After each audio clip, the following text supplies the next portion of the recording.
أسألك يا من هو الله الذي نحمده ونصلي على رسوله الكريم اما بعد بسم الله الرحمن الرحيم اللهم صل على محمد وعلى آل محمد وبارك وسلم رب اشرح لي صدري ويسر لي امري واحلل عقدة من لساني يفقهوا قولي واجعل لي وزيرا من اهلي آمین یا رب العالمین۔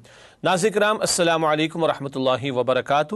پروگرام تعلیمات قرآن میں آپ کو خوش آمدید کہتے ہیں۔ الحمدللہ آپ کے علم ہے کہ قرآن حکیم سے رہنمائی کے حصول کے لیے اس پروگرام کو شروع کیا گیا اور ہر نشست میں ایک پارے کے مضامین پر ہم گفتگو کرتے ہیں اور اہم ہدایات کا بھی جائزہ آپ کی خدمت میں پیش کرتے ہیں۔ اللہ تعالیٰ سے دعا ہے کہ اللہ تعالیٰ ہم سب کو قرآن حکیم سے مزید مضبوطی عطا فرمائے اور اس کے تقاضوں پر عمل کی توفیق عطا فرمائے۔ آئیے آج کی نشست کا باقاعدہ آغاز کرتے ہیں اور سب سے پہلے تعارف آپ کی خدمت میں پیش کرتے ہیں۔ تعارف کے حوالے سے ہمیشہ پہلی بات یہ ہوتی ہے کہ کون سے پارے کا مطالعہ ہوگا، تو نوٹ فرما لیجئے قرآن کریم کے پارہ نمبر 7 کا مطالعہ آج کی نشست میں آپ کے سامنے پیش کیا جائے گا۔ پھر یہ 7واں پارہ سورۃ المائدہ رکوع نمبر 12 تا سورۃ الانعام رکوع نمبر 13 تک مشتمل ہے، یعنی اس صورت میں اس پارے میں سورہ مائدہ کی تکمیل بھی ہوگی اور سورۃ الانعام کا آغاز بھی ہوگا انشاءاللہ تعالی، اور جو آیات اس پارے میں شامل ہیں آئیے اس کا بھی ذکر آپ کے سامنے کرتے ہیں۔ سورۃ المائدہ آیت نمبر 83 تا سورۃ الانعام آیت نمبر 110، یہ آیات ہیں جو 7ویں پارے میں شامل ہیں۔ تعارف کے بعد چلتے مقاصد مطالعہ کی طرف، یعنی کیا ہم سیکھنا چاہتے ہیں وہ آپ کے سامنے پہلے رکھ دیا جاتا ہے۔ مقاصد مطالعہ کے حوالے سے پہلی بات نوٹ فرمائیے گا، پارہ نمبر 7 کی آیات کے مضامین کا جائزہ، یعنی پورے پارے کے مضامین کا ایک جائزہ ہم آپ کے سامنے پیش کرتے ہیں آیات کے گروپس اور ان کے موضوعات کے بیان کے اعتبار سے۔ دوسری اہم بات، منتخب آیات کا مطالعہ، چند آیات سورۃ المائدہ کی ان کا انتخاب کیا گیا ہے اور چند آیات سورۃ الانعام کی ان کا مطالعہ بھی آپ کے سامنے رکھیں گے انشاءاللہ، اور ہمیشہ کی طرح زیر مطالعہ آیات میں بیان شدہ اہم اوامر و نواہی کا تذکرہ، کیا کرنے کے کاموں کا بیان آیا اور کن کاموں سے جو روکا گیا ہے اس کی تفصیل بھی آپ کے سامنے آیات کے حوالوں کے حوالے سے رکھی جائے گی انشاءاللہ تعالی۔ ناظرین کرام اس کے بعد یاد دہانی کے طور پر سورۃ المائدہ کے مضامین کا تجزیہ آپ کے سامنے رکھنا چاہیں گے اور پھر آیات کے اعتبار سے موضوعات پر گفتگو کی جائے گی انشاءاللہ تعالی۔ سورۃ المائدہ کے مضامین کے تجزیے کے حوالے سے نوٹ کیجئے گا، پہلی 11 آیات احکامات شریعت اور تکمیل شریعت کا اعلان، پچھلی نشست میں پارہ نمبر 6 میں ان کا ہم نے مطالعہ بھی آپ کے سامنے رکھا تھا۔ اس کے بعد آیات 12 تا 43 اہل کتاب کی شریعت پر عمل اور نفاذ شریعت کے لیے جد و جہد سے پہلو تہی، شریعت ان کو بھی عطا کی گئی، اہل کتاب کو خصوصاً یہود کا ذکر بھی آیا ہے مگر انہوں نے فرار کی روش اختیار کی، اس کا تذکرہ ہوا ہے۔ پھر آیات 44 سے 50 نفاذ شریعت کے لیے پرزور تاکید، اس پر ہم نے پچھلے پروگرام میں گفتگو بھی کی تھی کہ جو لوگ اللہ کے نازل کردہ کلام کے مطابق شریعت کا نفاذ نہیں کرتے اور اللہ کے احکامات کا نفاذ نہیں کرتے اور معاملات اور فیصلے نہیں کرتے، وہی کافر ہیں، وہی ظالم یعنی مشرک اور وہی فاسق ہیں۔ پھر آیات 51 تا 82 اہل کتاب کے جرائم اور ان کے بارے میں ہدایات، کس طرح انہوں نے شریعت سے روگردانی کی اور ہیلے بہانے اختیار کیے ان کا تذکرہ بھی، اور ان کے بارے میں مسلمانوں کو ہدایات عطا کی گئی۔ یہ باتیں تو پچھلی مرتبہ ہم نے آپ کے سامنے رکھی تھیں۔ اس کے بعد وہ آیات جو 7ویں پارے میں شامل ہیں اس کے حوالے سے ذکر ہے کہ آیات 83 تا 108 احکامات شریعت، مسلمانوں کے لیے شریعت کے احکامات سورۃ المائدہ کے شروع میں بھی عطا ہوئے اور آخر میں بھی عطا ہوئے، ان کا ذکر آج کی نشست میں کچھ حوالوں سے ہمارے اور آپ کے سامنے آئے گا۔ پھر آیات 109 تا 120 ایمان بالرسالت، روز قیامت عیسیٰ علیہ السلام کا ایک مکالمہ ہوگا اللہ سبحانہ و تعالیٰ سے، اس کا تذکرہ اللہ سبحانہ و تعالیٰ نے آخری آیات میں عطا فرمایا ہے۔ ناظرین کرام اس کے بعد چلتے ہیں 7ویں پارے کی ان آیات کی طرف کہ جو سورۃ المائدہ کی آیات 7ویں پارے میں داخل ہیں اور ان کے مضامین کا تجزیہ آپ کے سامنے رکھنا چاہیں گے تاکہ پارے کے موضوعات اور اس کا اوور ویو ہمارے اور آپ کے سامنے آ سکے۔ 7ویں پارے کے حوالے سے سورۃ المائدہ کے تعلق سے سب سے پہلے آیات 87 تا 88 حلال کو حرام کر لینا بھی جرم ہے، جیسے حرام کا ارتکاب کرنا غلط ہے اور حرام کو حلال کر لینا غلط ہے، اسی طرح اللہ کے حلال کردہ کو حرام کرنا یہ بھی جرم ہے۔ اس بات کا تذکرہ اس مقام پر آیا ہے۔ اصولی بات کیا ہے کہ حلال و حرام کا اختیار یعنی فیصلہ کرنے کا اختیار اللہ سبحانہ و تعالیٰ کا ہے، یا اللہ کے اذن سے اللہ کے پیغمبر صلی اللہ علیہ وآلہ وسلم بھی یہ کام کیا کرتے تھے۔ پھر آیت نمبر 89 ہے 89 قسم کا کفارہ، قسم اگر کھالی ہے اور کسی وجہ سے توڑنا پڑ جائے تو اس کا کفارہ دینا ہوتا ہے، اس کی تفصیل آیت نمبر 89 میں آئی ہے۔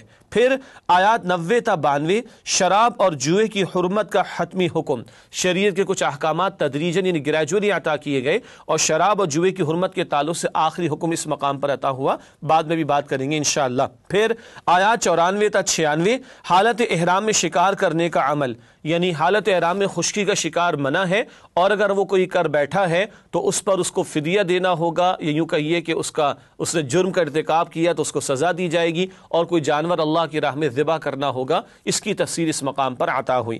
پھر آیت نمبر 97 شعائر اللہ کا احترام، اللہ تعالیٰ کی نشانیاں، ان کے احترام کرنے کا تذکرہ اس مقام پر عطا ہوا ہے۔ اس کے بعد آیت نمبر 98 اللہ کی دو شانیں، ان کا بیان۔ اللہ سبحانہ و تعالیٰ غفور بھی ہے، رحیم بھی ہے، معاف فرمانے والا بھی ہے، مگر اللہ سبحانہ و تعالیٰ پکڑ کرنے پر بھی قادر ہے، جرائم کرنے والوں کو عبرت بھی دلائی گئی ہے۔ اللہ کی دونوں شانیں، اس کی رحمت کی امید بھی ہو اور اس کے عذاب کا خوف بھی ہو، ہمارے سامنے بیک وقت رہنی چاہیے۔ پھر آیت نمبر 99 رسول کے ذمے پیغام پہنچانا ہے، منوانا نہیں۔ تمام پیغمبروں کے تعلق سے بار بار قرآن ذکر کرتا ہے، یہاں رسول اللہ علیہ السلام کے تعلق سے بھی بیان ہوا، پیغمبر کا کام پہنچانا ہے، منوانا نہیں۔ تو داعیان دین، وہ لوگ جو دین کی دعوت کا کام کر رہے ہیں، انہیں بھی یاد رہے پیغام پہنچانا ہے، سمجھانا ہے، دعوت دینی ہے، تبلیغ دینی ہے۔ لوگ نہیں مانتے تو لوگوں کا اپنا چوائس یا اختیار ہے، ہمارا کام بھی پہنچانا ہے، منوانا نہیں ہے۔ پھر آیت نمبر 100 حق کا معیار کثرت نہیں، ایسا نہیں کہ اکثریت جو ہے وہ ایک بات پر متفق ہو گئی اور وہ ہے اللہ کے نزدیک ناپاک اور حرام اور ممنوع، اور لوگوں کی اکثریت اگر اس کو حلال کر بیٹھی ہے یا پسند کرنے لگ گئی اور اس کو استعمال کرنے بیٹھ گئی تو ہم بھی اس کو حلال سمجھ لیں، قطعا نہیں۔ معیار اللہ کا حکم ہے، نہ کہ کثرت والے افراد یا اکثریت لوگوں کی کسی حرام کو حلال کر لے، قطعا نہیں۔ تو حق کا معیار کثرت نہیں ہے، حق وہ ہے جو اللہ کی وحی کی تعلیم کے ذریعے ہم تک پہنچا ہے۔ پھر آیات 101 تا 102 غیر ضروری سوالات کی ممانعت، بنی اسرائیل کے لوگ بھی اسی وجہ سے تباہ کیے گئے تھے، ماضی کے حوالے سے قرآن اور احادیث میں تذکرہ آتا ہے، اور ایمان والوں کو کہا گیا کہ بیجا سوالات نہ کرو اپنے پیغمبر علیہ السلام سے۔ اس کے بعد آیات 103 تا 104 مشرکین کا جانوروں کے لیے خود ساختہ تقدس، فلاں اونٹوں کے بارے میں اور اونٹنیوں کے بارے میں، کوئی 10 بچے جنم دے چکی ہے تو اب اس کو استعمال نہیں کیا جائے گا، وغیرہ وغیرہ، بحیرہ، صائبہ، وسیلہ، یہ نام بھی انہوں نے اختیار کر رکھے تھے۔ تو انہوں نے خود ساختہ کچھ تصورات اختیار کر رکھے تھے جانوروں کے بارے میں، جن کو بتوں کی نظر کر دیا کرتے تھے، شرکیہ اعمال اختیار کرتے تھے، اس کی نفی کا تذکرہ یہاں پر ہوا ہے۔ ناظرین کرام، اس کے بعد 7ویں پارے میں سورہ مائدہ کی آیت نمبر 105 کسی کی گمراہی ہماری بے عملی کا جواز نہیں بن سکتی، ہمیں دوسروں کو خیر کی طرف بلانا ہے، اگر لوگ قبول نہیں کرتے اور گمراہی پر اڑے رہتے ہیں تو ان کا گمراہی پر اڑے رہنا ہمارے لیے جواز ہے کہ ہم بھی گمراہی کی طرف چلے جائیں۔ یا ایک اور نقطہ بھی ہے، بعد میں عرض کریں گے، دوسروں کا حق کو قبول نہ کرنا، اس کا وبال انہی پر جائے گا۔ ہمیں بہرحال اصلاً اپنی فکر بھی کرنی ہے، اپنی ذات کے اعتبار سے بھی اور دوسروں کو دین کی دعوت دینے کے فریضے کو انجام دینے کے اعتبار سے بھی۔ اس کے بعد سورۃ المائدہ میں آیات 106 تا 108 وصیت پر گواہی کیسے دی جائے، ایک طویل آیت، اور اس کے بعد مزید 2 آیات میں ذکر آیا، حالت سفر میں کوئی ہو یا اپنے گھر میں ہو اور وصیت کا موقع آ جائے تو گواہ بنانے کی تلقین کی گئی ہے، اور مزید احکامات بھی اس مقام پر عطا ہوئے۔ اس کے بعد آیت نمبر 109 رسولوں کی اللہ کے حضور عاجزی، اللہ اکبر کبیرہ۔ اللہ پوچھیں گے پیغمبروں سے کیا جواب لوگوں نے دیا، پیغمبر کہیں گے اللہ تو سب کچھ جانتا ہے، حالانکہ کیا کچھ نہیں کیا گیا پیغمبروں کے ساتھ، مگر ان کا عاجزانہ جواب کیا ہوگا، اللہ سب کچھ تیرے علم میں ہے۔ پھر آیات 110 سے 111 حضرت عیسیٰ علیہ السلام پر اللہ کے احسانات کا بیان، ان کی معجزانہ ولادت بھی اور ان کو عطا کیے گئے معجزات بھی، اس کا تذکرہ اللہ تعالیٰ نے اس مقام پر کیا ہے۔ اس کے بعد آیات 112 تا 115 فرمائشی معجزے کا مطالبہ، بنی اسرائیل نے ذکر کیا اور تذکرہ کیا، بلکہ درخواست کی عیسیٰ علیہ السلام سے کہ اللہ آسمان سے کوئی مائدہ، کوئی خوان نازل کر دے ان کے لیے جس میں کھانے پینے کا اہتمام اور خوشی کا موقع ہو جائے۔ یہ خود سے معجزے کی فرمائش کرنا یہ قوموں کے لیے بڑا بھاری معاملہ ہوتا ہے، اس مقام پر اس کی وضاحت بھی کی گئی کہ اگر تم معجزہ دیکھ کر ایمان نہ لائے اور اگر تم نے اللہ کے پیغمبر کی بات سے روگردانی کی روش اختیار کی تو بڑا شدید عذاب تمہیں اللہ کی طرف سے دیا جائے گا۔ ناظرین کرام، اس کے بعد سورۃ المائدہ کی آیات ہیں 116 تا 118 عیسائیوں کے شرک سے حضرت عیسیٰ علیہ السلام کا اعلان براءت، اور قیامت کے دن عیسیٰ علیہ السلام کا اللہ سے مکالمہ ہوگا اور اللہ پوچھیں گے بھئی تم نے کیا تعلیم ان کو دی تھی، وہ عرض کریں گے اللہ میں نے توحید ہی کی دعوت دی تھی اور شرک انہوں نے خود اختیار کیا تھا۔ آخر میں آیات 119 سے 120 آخری آیات سورۃ المائدہ کی اس مقام پر سچائی کا اصل صلہ روز قیامت ہی ملے گا۔ بتایا گیا کہ سچوں کو ہی ان کی سچائی قیامت کے دن نفع دے گی، جھوٹ گویا کے کام نہیں آئے گا۔ ناظرین کرام، الحمدللہ 7ویں پارے میں سورۃ المائدہ کی جو آیات ہیں ان کا تجزیہ آپ کے سامنے پیش کیا گیا۔ اب چلتے ہیں چند منتخب آیات کے مطالعے کی طرف جو سورۃ المائدہ کی ہیں اور 7ویں پارے میں واقع ہوئی ہیں۔ ناظرین کرام، اب چلتے ہیں ان منتخب آیات کی طرف جن کا انتخاب کیا گیا سورۃ المائدہ میں سے 7ویں پارے میں جو واقع ہوئی۔ سب سے پہلے جو آیت ہے وہ آپ کے سامنے رکھنا چاہیں گے، سورۃ المائدہ کی آیت نمبر 83۔ اللہ تعالیٰ نے اس مقام پر ارشاد فرمایا، اور یہاں کلام الہی کے اثر اس کا تذکرہ آ رہا ہے کہ ایمان والوں کی کیا شان ہوتی ہے اللہ کے کلام کو سن کر۔ آئیے اس کا مطالعہ کرتے ہیں۔ ارشاد ہوا، وَإِذَا سَمِعُوا مَا أُنزِلَ إِلَى الرَّسُولِ تَرَىٰ أَعْيُنَهُمْ تَفِيضُ مِنَ الدَّمْعِ مِمَّا عَرَفُوا مِنَ الْحَقِّ يَقُولُونَ رَبَّنَا آمَنَّا فَاكْتُبْنَا مَعَ الشَّاهِدِينَ۔ یہ سورہ مائدہ کی آیت نمبر 83 ہے۔ ترجمہ، اور جب وہ اس کتاب کو سنتے ہیں جو رسول صلی اللہ علیہ وسلم پر نازل ہوئی تو تم دیکھتے ہو کہ ان کی آنکھوں سے آنسو جاری ہو جاتے ہیں، اس لیے کہ انہوں نے حق بات پہچان لی، اور وہ اللہ کی جناب میں عرض کرتے ہیں کہ اے پروردگار، ہم ایمان لے آئے تو ہم کو ماننے والوں میں لکھ لیجئے۔ یہ بعض نصارہ کا ذکر ہے جو ایمان لے آئے رسول اکرم صلی اللہ علیہ وسلم پر، اور یہ آیت 7ویں پارے کے بالکل آغاز میں ہے، اور تاثیر کیا بیان ہوئی؟ حق میں سے سنا تو آنکھوں سے آنسو جاری ہو گئے۔ ناظرین کرام، غور کرنا ہے، قرآن سب سے بڑا حق ہے ہمارے پاس، اس کو سن کر ہماری دلوں پر اور ہماری آنکھوں پر کوئی اثر ہوتا ہے کہ نہیں؟ اللہ یہ تاثیر مجھے اور آپ کو ہم سب کو عطا فرمائے۔ اس کے بعد اگلی آیت سورۃ المائدہ کی آیت نمبر 89، قسم کا کفارہ۔ ہم بھی قسمیں کھا جایا کرتے ہیں، لیکن وہ قسمیں جو پورے یقین کے ساتھ بندہ کھائے اور اس کو توڑنے کا موقع آ جائے تو اس کا کفارہ دینا ہوتا ہے۔ یہ مسئلہ اس آیت میں بیان ہوا ہے۔ ارشاد ہوا، لا يؤاخذكم الله باللغو في ايمانكم ولكن يؤاخذكم بما عقدتم الايمان فكفارته اطعام 10 مساكين من اوسط ما تطعمون اهليكم او كسوتهم او تحرير رقبه فمن لم يجد فصيام 3 ايام ذلك كفارة ايمانكم اذا حلفتم واحفظوا ايمانكم كذلك يبين الله لكم آياته لعلكم تشكرون۔ المائدہ کی آیت نمبر 89 ہے، اس کا ترجمہ کرتے ہیں۔ ارشاد ہوا، اللہ تمہاری بے ارادہ قسموں پر تم سے مواخذہ نہیں کرے گا، لیکن پختہ قسموں پر مواخذہ کرے گا تو اس کا کفارہ 10 محتاجوں کو اوسط درجے کا کھانا کھلانا ہے جو تم اپنے اہل و عیال کو کھلاتے ہو، یا ان کو کپڑے دینا یا ایک غلام آزاد کرنا، اور جس کو میسر نہ ہو وہ 3 روزے رکھے۔ یہ تمہاری قسموں کا کفارہ ہے جب تم قسم کھا لو اور اسے توڑ دو، اور تم کو چاہیے کہ اپنی قسموں کی حفاظت کرو۔ اس طرح اللہ تمہارے سمجھانے کے لیے اپنی آیتیں کھول کھول کر بیان فرماتا ہے تاکہ تم شکر کرو۔ ناظرین کرام، کئی باتیں ہیں، بیکار قسمیں، لایانی قسمیں جو بات بات پر آدمی کھا لیتا اس پر تو مواخذہ نہیں، لیکن دل کے ارادے سے جو قسم کھائی جائے اس پر مواخذہ ہوتا ہے، اور اگر وہ توڑنی پڑ جائے تو اس کا کفارہ یہاں پر بیان کیا گیا۔ 10 محتاجوں کو صبح و شام کا اوسط درجے کا کھانا کھلانا جو اپنے گھر والوں کو کھلایا جاتا ہے، یا ان کو کپڑے پہنا دینا، یا ایک غلام کو آزاد کرنا، اور جس کو یہ میسر نہیں ہے وہ 3 روزے رکھے گا۔ اور فرمایا گیا کہ اپنی قسموں کی حفاظت بھی کرو، یعنی بیکار قسمیں نہیں کھانی چاہیے، بات بات پر قسم نہیں کھانی چاہیے، اور کسی وجہ سے قسم کھا لی جائے تو فقط اللہ ہی کی کھائی جائے، اور اگر توڑنی پڑ جائے تو اس کا یہ کفارہ ادا کرنا ہوگا جیسے کہ اس آیت میں بیان ہوا۔ اس کے بعد اگلی 2 آیات کا انتخاب کیا گیا ہے، سورہ مائدہ آیات 90 اور 91۔ اس مقام پر شراب اور جوئے کی ممانعت کا حتمی حکم عطا ہوا ہے۔ آئیے اس کا مطالعہ کرتے ہیں۔ ارشاد ہوا، یا ایھا الذین آمنوا انما الخمر والمیسر والانصاب والازلام رجس من عمل الشیطان فاجتنبوه لعلکم تفلحون انما يريد الشیطان ان یوقع بینکم العداوة والبغضاء في الخمر والمیسر ویصدکم عن ذکر اللہ وعن الصلاة فهل انتم منتہون۔ ترجمہ کرتے ہیں 2 آیات کا۔ ارشاد ہوا ہے، اے ایمان والو، شراب اور جوا اور بت اور فال کے تیر یہ سب ناپاک کام اعمال شیطان سے ہیں، سو ان سے بچتے رہنا تاکہ نجات پاؤ۔ شیطان تو یہ چاہتا ہے کہ شراب اور جوئے کے سبب تمہارے آپس میں دشمنی اور رنجش ڈلوا دے اور تمہیں اللہ کی یاد سے اور نماز سے روک دے، تو تم کو ان کاموں سے باز رہنا چاہیے۔ یہ ہے حتمی حکم جو شراب و جوئے کی ممانعت کے بارے میں آیا۔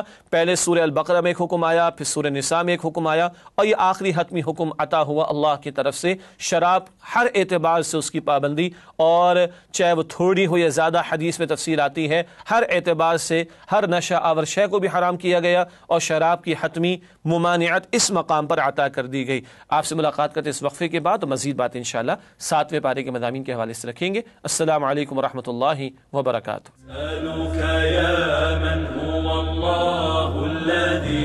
السلام علیکم ورحمۃ اللہ وبرکاتہ۔ ناظرین کرام، آپ کو پروگرام تعلیمات قرآن میں خوش آمدید کہتے ہیں۔ اب سورۃ الانعام کا آغاز ہوا چاہتا ہے، مگر اس سے پہلے آپ کے علم میں ہے کہ ایک سورت کی تکمیل اور دوسری سورت کے آغاز سے قبل دونوں سورتوں کا ربط بھی آپ کے سامنے پیش کرتے ہیں۔ مختصراً 2 باتیں ہیں ربط سورت کے حوالے سے۔ سورۃ المائدہ میں یہود و نصارہ کے باطل عقائد، نفاذ شریعت سے فرار اور ان پر اتمام حجت کا تذکرہ تھا۔ یہ 2 ٹوک بات آ گئی تھی اہل کتاب یعنی یہود و نصارہ کے حوالے سے المائدہ میں۔ سورۃ الانعام میں مشرکین مکہ کے شرکی عقائد اور ان پر اتمام حجت کا ذکر ہے۔ اب مشرکین مکہ تو مکہ مکرمہ میں تھے، ان کے برے عقائد، شرکی اعمال اور ان پر اتمام حجت یعنی 2 ٹوک کلام کا ذکر ہے۔ یہ بھی نوٹ کیجئے گا، المائدہ تک 4 صورتیں ہم نے مدنی مکمل کی، البقرہ، آل عمران، نساء اور مائدہ۔ اب سورۃ الانعام ایک طویل مکی صورت ہے، اس کا بیان شروع کرتے ہیں انشاءاللہ۔ آئیے سورۃ الانعام کے مضامین کا جائزہ آپ کے سامنے رکھتے ہیں۔ اس حوالے سے 3 باتیں پیش خدمت ہے۔ سب سے پہلی بات تذکیر بآلاء اللہ، اعلیٰ اللہ کی نشانیوں کو کہتے ہیں، فبأي آلاء ربكما تكذبان، اور تذکیر کا مطلب یاد دہانی۔ سورۃ الانعام مکی صورت ہے اور اس کا ایک بہت اہم موضوع ہے تذکیر بآلاء اللہ، اللہ کی نعمتوں کے بیان کے ذریعے یاد دہانی، اسی سے شکر کا جذبہ بندے میں پیدا ہوتا ہے۔ نمبر 2 بنیادی ایمانیات۔ مکی صورتوں میں بنیادی موضوع ایمانیات کا ہوا کرتا ہے، توحید کا بیان، آخرت کا ذکر اور رسالت کا تذکرہ۔ یہ موضوعات اس صورت میں بھی ہمارے سامنے آئیں گے انشاءاللہ۔ مشرکین سے 2 ٹوک گفتگو، یعنی مکی دور کے آخر میں سورۃ الانعام کا نزول ہوا تو 2 ٹوک انداز میں گفتگو ہے اتمام حجت مشرکین مکہ پر، اور ایک اور اہم موضوع بھی آئے گا وہ ہے شرک کی تردید کا، اور ایک اور موضوع بھی آئے گا اہم، وہ ہے کہ یہ فرمائشی معجزہ چاہتے تھے، کچھ آپ خزانہ نازل کر کے دکھا دیتے اور آپ کا کوئی باغ ہوتا، کوئی نہر جاری کر کے دکھا دیتے، یہ فرمائشیں کرتے تھے مشرکین۔ اللہ نے بار بار فرمایا کہ اصل معجزہ قرآن ہے، اصل دلیل قرآن ہے، اسی کو مانو اور قبول کرو تو تمہارے لیے نجات ہے۔ یہ بنیادی موضوعات ہیں اور مضامین ہیں سورۃ الانعام کے۔ اب ناظرین کرام، ہمیشہ کی طرح آیات کا تجزیہ اور جائزہ آپ کے سامنے رکھتے ہیں۔ 7واں پارہ ہے، سورۃ الانعام ہے، اس میں آنے والی جو آیات ہیں ان کے مضامین کا تجزیہ آپ کے سامنے رکھتے ہیں۔ سب سے پہلے سورۃ الانعام آیات 1 تا 3 صفات باری تعالیٰ کا بیان، اللہ کی حمد و ثنا اور اس کی صفات کا ذکر ہے۔ پھر آیات 4 تا 6 مشرکین مکہ کے لیے عذاب کی دھمکی، اگر رسول اللہ علیہ السلام کی دعوت قبول نہیں کرتے تو پچھلی قوموں کی طرح تم پر بھی عذاب آئے گا، ان کو وارن کیا جا رہا ہے۔ پھر آیات 7 تا 11 نبی اکرم صلی اللہ علیہ وسلم کی دلجوئی، اگر یہ مشرکین قبول نہیں کرتے تو آپ دل تنگ نہ ہوں اور آپ غم زدہ نہ ہوں، پچھلے لوگوں نے قبول نہیں کیا تھا، وہ بھی اللہ کی پکڑ کا شکار ہوئے تھے۔ آیات 12 تا 14 اللہ کی قدرتوں کا بیان، زمین پر موجود اللہ کی نشانیاں، آسمان میں اللہ کی نشانیاں، یہ بنیادی موضوع ہے، اس میں سے کچھ باتیں اس مقام پر بھی عطا ہوئیں۔ پھر آیات 15 تا 18 نبی اکرم صلی اللہ علیہ وسلم کی عاجزی کا بیان، آپ تو خود اللہ کے حکم کے پابند ہیں اور مشرکین طرح طرح کے مطالبات آپ کے سامنے رکھتے، آپ فرماتے میں تو خود اللہ کے حکم کا پابند ہوں اور میں خود اللہ کی عبادت کرتا ہوں اور اسی کی تمہیں دعوت بھی دیتا ہوں۔ اس کے بعد آیات 19 تا 20 نبی اکرم صلی اللہ علیہ وسلم کی صداقت کی گواہی، آپ کا کردار کتنا پیارا ہے، آپ کی دعوت کتنی عمدہ ہے اور آپ کے دلائل اور براہین کتنے عمدہ ہیں، یہ صداقت کے حوالے سے ذکر آیا ہے۔ پھر آیات 21 تا 24 ذکر ہوا شرک کرنے والا سب سے بڑا ظالم ہے، سب سے بڑا ظلم بھی شرک ہے۔ سورہ لقمان کی آیت نمبر 13 میں بھی ذکر آیا ان الشرک لظلم عظیم، یقیناً شرک سب سے بڑا ظلم ہے۔ پھر آیات 25 تا 31 سرداران قریش کا عبرتناک انجام، پچھلے نافرمانوں اور باغیوں کی طرح دور نبوی صلی اللہ علیہ وآلہ وسلم کے مشرکین کے تعلق سے بھی ذکر ہوا کہ یہ بھی اللہ کی پکڑ سے بچ نہیں سکیں گے۔ آیت نمبر 32 دنیا کی زندگی محض ایک ڈرامہ ہے۔ یہ لفظ آپ کو عجیب لگے گا، ڈرامے کا لفظ ہم نے استعمال کیا، جی ڈرامہ ہی ہوتا ہے۔ ایک ڈائریکٹر جو ہے وہ مختلف رولز لوگوں کو دیتا ہے، اسکرپٹ بھی دیتا ہے اور لباس بھی دیتا ہے، اور جب ڈرامہ مکمل ہو جاتا ہے تو وہ لباس بھی لے لیا جاتا ہے، ایسے ہی ہے نا۔ تو دنیا بھی ایک ڈرامہ ہے، ہر ایک کو اپنا رول پلے کرنا ہے، نتیجہ نکلنا ہے آخرت میں۔ اس کے بعد آیات 33 تا 36 اللہ فرمائشی معجزہ نہیں دکھائے گا، یہ بار بار تقاضا کرتے تھے مشرکین مکہ، جیسے ابتدا میں ذکر کیا گیا تھا، ایسا کر کے دکھا دیں، ویسا کر کے دکھا دیں، بتایا گیا اصل معجزہ قرآن ہے، اسی کو مانو۔ اس کے بعد آیات 37 تا 39 قدرت کے معجزات چہار طرف موجود ہیں، مشرکین مکہ کو بھی بتایا جا رہا ہے اللہ وحدہ لا شریک کے حوالے سے دلائل ہر طرف موجود ہیں، اور ذرہ ذرہ بتا رہا ہے کہ خالق بھی ہے، اور اس پوری دنیا کا اور کائنات کا نظام بتا رہا ہے کہ یہ ڈیزائن اتنا خوبصورت اور پیارا ہے کہ اس کو ایک ہی نے بنایا، تبھی اس پوری کائنات کے اندر وحدت اور یکسوئی اور ڈسپلن دکھائی دیتا ہے۔ آیات 40 تا 41 مشرکین بھی مشکل میں صرف اللہ ہی کو پکارتے ہیں، یعنی ان کی گوٹ پھنستی تھی، کبھی سمندر میں کشتی بھور میں پھنس جاتی تھی، تو یہ سارے جھوٹے معبودوں کو چھوڑ کر ایک ہی اللہ سبحانہ و تعالیٰ کو پکارتے تھے۔ آیات 42 تا 45 اللہ آفات جھنجھوڑنے کے لیے بھیجتا ہے، یہ آفات آ جایا کرتی ہیں، کبھی زلزلوں کا آ جانا، کبھی طوفان کا آ جانا، کبھی قحط کا آ جانا، مشرکین مکہ پر بھی قحط آیا تھا۔ اس کا ایک اہم مقصد قرآن بتاتا ہے پچھلی قوموں کے تعلق سے بھی اور ہر دور کے اعتبار سے بھی، کہ لوگوں کے دل نرم ہوں اور وہ پیغمبر کی دعوت کو قبول کر کے اللہ کی بندگی پر آ جائیں۔ اس کے بعد آیات 46 تا 49 مشرکین کے لیے جھنجھوڑنے کا اسلوب، اگر نہیں مانو گے تو پچھلی قوموں کو دیکھ لو، تم تو قرآن ایک اور مقام پر فرماتا ہے پچھلی تباہ شدہ قوموں کے 10% مال و اسباب کو بھی نہیں پہنچے، تم سے بڑی بڑی قوموں کو اللہ تعالیٰ نے مٹا دیا، کیا تم اللہ کی پکڑ سے بچ جاؤ گے؟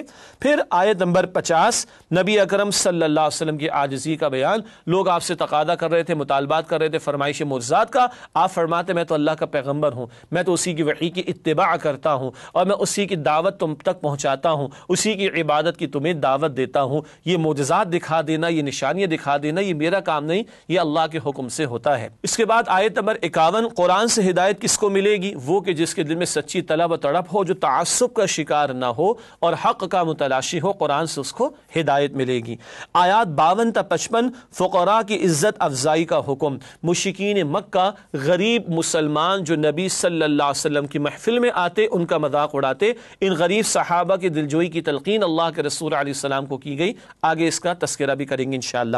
پھر آیات 56 تا 58 مشرکین کی طرف سے سمجھوتے کی پیشکش، مختلف اعتبارات سے پیشکشیں کی، کبھی یہ بھی کہ ایک سال آپ ہمارے معبودوں کی پرستش کر لیں، ہم آپ کے معبود واحد کی ایک سال پرستش کر لیں گے، سورہ کافرون اسی پر آئی تھی۔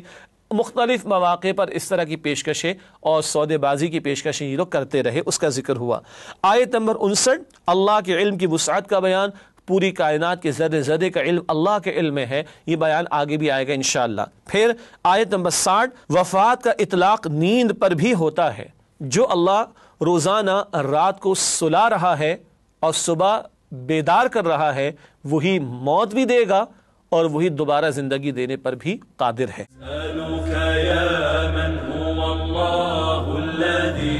آیات 61 تا 64 انسان سراپا اللہ کے اختیار میں ہے، تمہاری سماعت اگر اللہ لے لے، تمہاری بصارت اللہ لے لے، بتاؤ کون تمہیں یہ صلاحیت عطا فرمائے گا؟ تم کل کے کل اللہ کے اختیار میں ہو۔ آیات 65 تا 67 اللہ کے عذاب کی 3 صورتیں، اس پر بعد میں ہم بات بھی کریں گے، اوپر سے عذاب، نیچے سے عذاب اور آپس میں تقسیم کر کے لڑا دینے کا عذاب، اللہ ہم سب کی حفاظت فرمائے۔ آیات 68 تا 69 غیرت ایمانی کا تقاضا، جہاں کہیں اللہ کی آیات کا مذاق اڑایا جا رہا ہو، ایمان والوں کی غیرت، اس کا تقاضا یہ ہے کہ نہ بیٹھیں بلکہ سمجھائیں اور وہاں سے علیحدہ ہو جائیں۔ پھر آیت نمبر 70 دین کو کھیل تماشا بنانے والوں کا انجام، جنہوں نے خود ساختہ دین بنا لیا ہے، حلال حرام کے فیصلے خود کر رہے مشرکین، ان کو دنیا میں بھی عذاب دیا جائے گا اور آخرت کے شدید عذاب سے بھی دوچار ہوں گے۔ آیات 71 تا 73 جماعتی زندگی کی برکت، یہاں شیطان کے ورغلانے کا ذکر بھی ہے، لیکن نیک ساتھی اپنے بھائی کو بچانے کی کوشش کرتے ہیں، خیر کی طرف بلانے کی کوشش کرتے ہیں، جس سے ایک بندے کے لیے شیطان کے حملوں سے بچنا ممکن ہوتا ہے۔ یہ جماعتی زندگی کی برکت اس مقام پر بیان ہوئی۔ پھر آیات 74 تا 79 حضرت ابراہیم علیہ السلام کی طرف سے مشرکین پر اتمام حجت، ستارہ پرستی کے شرک میں مبتلا تھی یہ قوم، چاند کی، سورج کی، ستاروں کی، سب کی نفی فرمائی دلائل کے ساتھ ابراہیم علیہ السلام نے۔ آیات 80 تا 82 جو اللہ سے ڈرتا ہے وہ کسی اور سے نہیں ڈرتا، یہ بات ابراہیم علیہ السلام کی زبان مبارک سے جاری کرائی گئی، جس کا حاصل یہ ہے جو ایک سے ڈرے گا وہ کسی سے نہیں ڈرے گا، جو 2-4 سے ڈرے گا پھر وہ سب سے ڈرے گا۔ یہ فرق توحید اور شرک کے نتائج کا۔ آیت نمبر 83 قوم سے مکالمے کا اسلوب ابراہیم علیہ السلام کو اللہ ہی کی طرف سے عطا ہوا۔ یہ مقام جب ہم پڑھتے ہیں تو ایک اشکال کچھ لوگوں نے پیش کیا، بہرحال قرآن نے خود جواب دیا کہ جو قوم سے مکالمہ ہوا ابراہیم علیہ السلام کا، اس کا اسلوب اللہ تعالیٰ ہی نے اور اس کے دلائل اللہ تعالیٰ ہی نے ابراہیم علیہ السلام کو عطا فرمائے۔ پھر آیات 84 تا 87 انبیاء کرام کے پیارے ناموں کا خوبصورت گلدستہ، کئی انبیاء کے ناموں کا یہاں ذکر ہوا، دیگر مقامات پر بھی آتا ہے اس طرح کا تذکرہ۔ آیت نمبر 88 شرک تمام نیکیوں کو برباد کر دیتا ہے، اللہ تعالیٰ شرک کی ہر قسم سے میری اور آپ کی حفاظت فرمائے۔ اس کے بعد آیت نمبر 89 اہل یثرب کے لیے بشارت۔ یثرب مدینہ طیبہ کا پرانا نام، مکی دور کے آخر میں سورہ انعام آ رہی ہے، مشرکین مکہ رد کر رہے تو اللہ تعالیٰ خوشخبری دے رہے ہیں کہ مدینہ طیبہ کی طرف سے کھڑکی اللہ سبحانہ و تعالیٰ کھول دیں گے اور وہاں سے آ کے لوگ ایمان قبول کریں گے۔ آیت نمبر 90 تمام انبیاء راہ حق پر تھے، سب کا بنیادی پیغام و دعوت ایک ہی تھی۔ آیات 91 تا 92 یہود کا جھوٹ اور ان کے جھوٹ کا ذکر بار بار قرآن نے کیا، اس مقام پر بھی کیا۔ آیت نمبر 93 جھوٹوں پر موت کی سختی، اللہ ہمیں جھوٹ سے اور موت کی سختی سے محفوظ رکھے۔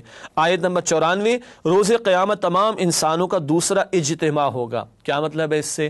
قرآن بتاتا ہے سورۃ الاعراف آیت 172 میں پڑھیں گے، عالم ارواح میں سارے انسانوں کی روحوں کو ایک ہی وقت میں پیدا کیا گیا تھا، اس کے بعد دنیا میں ایک ایک کر کے آتے رہے۔ عالم آخرت جب برپا ہوگا تو سارے انسانوں کا دوسرا اجتماع ہوگا، ایک ہی وقت میں سب کو کھڑا کیا جائے گا۔ پھر آیات 95 تا 99 اللہ کی نعمتوں کا بیان، زمین میں فصلیں ہیں اور بیج سے فصل کا بننا اور کیا کچھ ہے جو اللہ سبحانہ و تعالیٰ تمہیں عطا فرماتے ہیں، ان پر غور و فکر کی دعوت ہے۔ آیات 100 تا 105 توحید کا بیان اور شرک کی نفی، یہ مکی صورتوں اور خصوصاً سورۃ الانعام کا بھی بنیادی موضوع ہے۔ آیات 106 تا 108 دعوت دین کے حوالے سے اہم ہدایات اور بد کلامی سے اشتعال انگیزی سے روکا گیا ہے، اس پر بعد میں بات کریں گے انشاءاللہ۔ آیت 109 اہل ایمان کے لیے تسلی، کہ جو ہر دھرمی پر اتر آیا وہ مان کر نہیں دے گا اور کسی کا نہ ماننا تمہیں نقصان نہیں دے گا، تسلی رکھو۔ اور آخری آیت ہے 7ویں پارے کی سورۃ الانعام آیت نمبر 110 ہر دھرمی کرنے والوں سے حق قبول کرنے کی توفیق سلب کر لی جاتی ہے۔ اللہ تعالیٰ اس برے انجام سے ہماری حفاظت فرمائے کہ جب دلوں پر مہر لگا دی جائے اور بندہ ہدایت سے محروم کر دیا جائے، اللہ ہم سب کی حفاظت فرمائے۔ ناظرین کرام الحمدللہ 7ویں پارے میں سورۃ الانعام کی 110 آیات شامل ہیں، ان آیات کا ایک جائزہ آپ کے سامنے رکھا گیا۔ اب چند منتخب آیات سورۃ الانعام کی وہ جو 7ویں پارے میں وارد ہوئی ہیں ان کا مطالعہ آپ کے سامنے رکھنا چاہیں گے۔ سب سے پہلی آیت جس کا انتخاب کیا گیا آیت نمبر 17 کل نفع و نقصان کا مالک اللہ ہے۔ پورے عقیدے کا بیان ایک آیت میں ارشاد ہوا وَإِن يَمْسَسْكَ اللَّهُ بِضُرٍّ فَلَا كَاشِفَ لَهُ إِلَّا هُوَ وَإِن يَمْسَسْكَ بِخَيْرٍ فَهُوَ عَلَى كُلِّ شَيْءٍ قَدِيرٌ۔ ترجمہ، اور اگر اللہ تمہیں کوئی نقصان پہنچانا چاہے تو اس کے سوا اس کو کوئی دور کرنے والا نہیں، اور اگر نعمت و راحت عطا کرے تو کوئی اس کو روکنے والا نہیں، وہ ہر چیز پر قادر ہے۔ یہ کل عقیدہ ہے ہمارا، سب کچھ ہونے کا یقین اللہ کی ذات سے۔ ساری دنیا مل کر مجھے کوئی نفع نہیں دے سکتی سوائے وہ جو اللہ نے طے کر دیا، اور ساری دنیا اور مخلوق مل کر مجھے کوئی نقصان نہیں پہنچا سکتی سوائے وہ جو اللہ نے طے کر دیا۔ یہ عقیدہ اگر مضبوط ہو، کیسا پروقار ایک رویہ اور زندگی ہوگی بندہ مومن کی۔ اللہ ہمیں یہ عقیدہ عطا فرمائے۔ اس کے بعد آیت نمبر 32 اصل زندگی آخرت کی، بہت بنیادی موضوع قرآن کا ارشاد ہوا وَمَا الْحَيَاةُ الدُّنْيَا إِلَّا لَعِبٌ وَلَهْوٌ وَلَلدَّارُ الْآخِرَةُ خَيْرٌ لِلَّذِينَ يَتَّقُونَ أَفَلَا تَعْقِلُونَ۔ ترجمہ، اور دنیا کی زندگی تو محض ایک کھیل اور تماشا ہے، اور آخرت کا گھر بہتر ہے ان کے لیے جو اللہ کا تقوی اختیار کرتے ہیں، تو کیا تم سمجھتے نہیں؟ ہر جانے والا بتا گیا کہ تمہارا ڈرامہ بھی ختم ہو جائے گا، ہاں، اور تمہارا اسکرپٹ تو دیا گیا تھا، مینول دیا گیا تھا، تمہاری پرفارمنس کی بنیاد پر کل تمہارا ریوارڈ یا پنشمنٹ تمہیں دی جائے گی۔ دنیا کی زندگی عارضی فانی چند روزہ، آخرت کی ہمیشہ کی۔ جتنا ادھر رہنا ہے اتنا ادھر کی فکر کر لیں، جتنا ادھر رہنا ہے اتنا ادھر کی فکر کر لیں، سادہ سی باتیں سمجھ میں آنے والی۔ پھر آیت نمبر 46 اللہ کی قدرتوں کا بیان ارشاد ہوا قُلْ أَرَأَيْتُمْ إِنْ أَخَذَ اللَّهُ سَمْعَكُمْ وَأَبْصَارَكُمْ وَخَتَمَ عَلَى قُلُوبِكُمْ مَنْ إِلَٰهٌ غَيْرُ اللَّهِ يَأْتِيكُمْ بِهِ انظُرْ كَيْفَ نُصَرِّفُ الْآيَاتِ ثُمَّ هُمْ يَصْدِفُونَ۔ ترجمہ، کہہ دیجئے کہ بھلا دیکھو تو اگر اللہ تمہارے کان اور آنکھیں چھین لے اور تمہارے دلوں پر مہر لگا دے تو اللہ کے سوا کون سا معبود ہے جو تمہیں نعمتیں پھر بخشے دیکھو ہم کس کس طرح اپنی آیتیں بیان کرتے ہیں، پھر بھی یہ لوگ روگردانی کرتے ہیں۔ ناظرین کرام، انسان اپنے وجود پر ہی نگاہ ڈالے، ایک ایک عضو میں اللہ کی قدرت کی اور معرفت کی نشانیاں موجود ہیں۔ ساری دنیا مل کر بھی ایک اوریجنل آنکھ پروڈیوس نہیں کر سکتی۔ اللہ اکبر کبیرہ۔ اگر اللہ لے لے تو کون عطا کرے گا؟ غور کرو، اللہ ہی کو مانو اور اس کی ہی مانو۔ اس کے بعد آیت نمبر 52 کا انتخاب کیا گیا ہے، غریب مسلمانوں کی دلجوئی۔ ارشاد ہوا وَلَا تَطْرُدِ الَّذِينَ يَدْعُونَ رَبَّهُمْ بِالْغَدَاةِ وَالْعَشِيِّ يُرِيدُونَ وَجْهَهُ مَا عَلَيْكَ مِنْ حِسَابِهِمْ مِنْ شَيْءٍ وَمَا مِنْ حِسَابِكَ عَلَيْهِمْ مِنْ شَيْءٍ فَتَطْرُدَهُمْ فَتَكُونَ مِنَ الظَّالِمِينَ۔ ترجمہ، اور جو لوگ صبح و شام اپنے پروردگار سے دعا کرتے ہیں اور اس کی ذات کے طالب ہیں، ان کو اپنے پاس سے مت ہٹائیے، ان کے حساب اعمال کی جواب دہی آپ پر کچھ نہیں اور آپ کے حساب کی جواب دہی ان پر کچھ نہیں، بس ایسا نہ کیجئے گا۔ اگر بالفرض آپ انہیں نکالیں گے تو بے انصاف لوگوں میں سے ہو جائیں گے۔ اس آیت کے تعلق سے پہلے ذکر کیا گیا تھا کہ مشرکین مکہ سیدنا بلال رضی اللہ تعالیٰ عنہ، سیدنا خباب رضی اللہ تعالیٰ عنہ اور ان جیسے غریب مسلمانوں کا مذاق اڑاتے تھے اور کہتے تھے ان کو ہٹائیے، پھر ہم آپ کی محفل میں آئیں گے محمد صلی اللہ علیہ وآلہ وسلم۔ اللہ نے فرمایا کہ مشرکین کی بات کو چھوڑیے، ان اللہ کے نیک بندوں کی دلجوئی کیجیے جو صبح و شام اللہ کو پکارتے ہیں، اس کی رضا کے طلبگار ہیں۔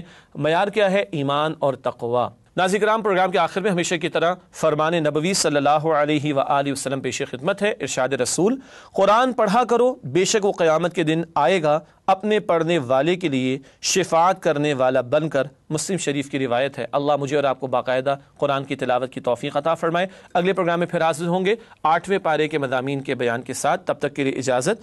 وآخر دعوانا ان الحمد للہ رب العالمین، والسلام علیکم ورحمۃ اللہ وبرکاتہ۔ أسألك يا من هو